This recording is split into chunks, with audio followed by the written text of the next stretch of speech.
So I wanted to get on here and talk about Luigi Mangione and Brian Thompson and the just United Healthcare, but not just them. So I'm a provider, mental health and behavioral health, and the agency is that I have. We bill the major insurance companies both through Medicaid and private insurance, right? Through both of those options, and it's a full time job fighting them for to get paid for rendered services. The insurance companies have built in delayed tactics. That's an absolute fact. And I could tell you, it's not just United, it's Horizon, it's WellCare, and it's Medicaid built within there. So the the way these things work is you make a big enough stink as a provider agency, you fight and you advocate for your clients.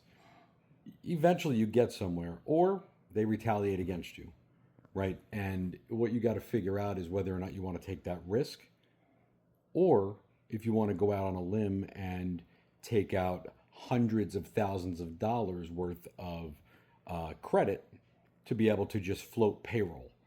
And it's not really the way it should work in fee for service, right? In fee for service, the whole reason that that even exists right now is because the insurance companies, they have the money. It's sitting in their bank account because, for example, for Medicaid, they front load the money. The money's there already. It sits in the bank account of the big insurance companies. When they cover Medicaid, they're referred to as the MCO, Managed Care Organization. So they have the money, whatever that millions and millions of dollars is put aside. So when we take on those clients, we bill, but we're supposed to wait for our money for extended periods of time. And the language within the contracts that in my state, New Jersey, have allows them to pay these claims, or I shouldn't say pay. The language in the contract says process claims within a certain amount of time. So it says something like 97% of clean submitted electronic claims within, I think, 21 days. So that means the other 3% have to be paid within 30 days.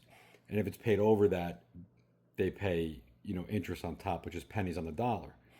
So when that happens, the key word in there is the claims have to be processed. So the delay tactic that they use to hurt us, not necessarily to hurt us on purpose, they're doing it because they just want to hold on to their money as long as they possibly can, and then eventually delay the claim, is they'll deny the claim, and the language in the contract allows them that once that claim is denied and it gets reprocessed, or if it's being worked on the back end, there's no deadline fixed in the language of the contract. The insurance companies just have better actuaries and attorneys. So that language allows these insurance companies to deny a claim, kick it back to provider agencies like us, who have already paid our providers however many payrolls. If we're going 21 days or 30 days without getting paid, that could be 3 payrolls, right? Or 2 payrolls based on, what they're doing and how long it takes. That means we eventually run out of funds because they constantly delay paying us. We have to request them to look into it. Here's where it gets fun for them. They now no longer have a deadline that they're required to follow to process those claims. Forget pay the claims, because the contracts do not have language in them that require them to pay the provider. So they could pay us whenever they want, right? So if processing takes them 3 weeks, however long it takes them to get that payment out of their account into their, subsidiary account and then into our account is however long it takes, right? That could be 6 months for all they care. So that process alone has put so many companies out of business, or has caused them to just close their doors to working with them. So what that does is it reduces access to care for clients, for patients.